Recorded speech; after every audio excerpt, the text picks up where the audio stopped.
ლაგოდეხის მუნიციპალიტეტში გარემოს დაბინძურების შემცირებისა და გარემოს დაცვითი ცნობიერების ამაღლების მიზნით მორიგი მასშტაბური დასუფთავების აქცია გაიმართა.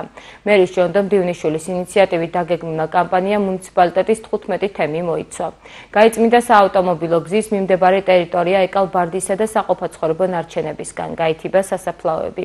დასუფთავების აქციაში ლაგოდეხის სერვის ცენტრის თანამშრომლებმა და სახელმწიფო დასაქმების ხელშეწყობის პროგრამის ფარგლებში დასაქმებულმა 500-მა მოქალაქე მიიღო მონაწილეობა.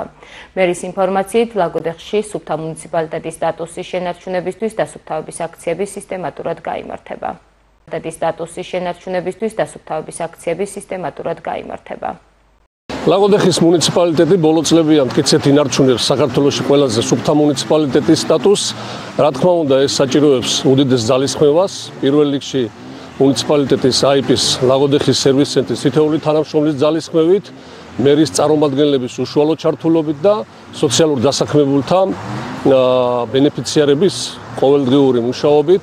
ჩვენ ამ სტატუსის შესანარჩუნებლად ძალიან ბევრს ვაკეთებთ. მსგავსი ტიპის ღონისძიებები პერიოდულად იმართება ხოლმე, არ უკავშირდება არანაირ თარიღს კონკრეტულად. ეს უბრალოდ ემსახურება იმას, რომ ჩვენი მუნიციპალიტეტი იყოს სუფთა და მიმზიდველი. ჩვენ გვინდა მოქალაქეებს მოუწოდოთ დაგვეხმაროთ, გვერდში დაგვიდგენ, რათა შევინარჩუნოთ ჩვენი მუნიციპალიტეტის სისუფთავე და ის სტატუსი, რომელიც უდიდესი ძალისხმევით ჩვენმა მუნიციპალიტეტმა მოიპოვა. დასუფთავების ღონისძიებების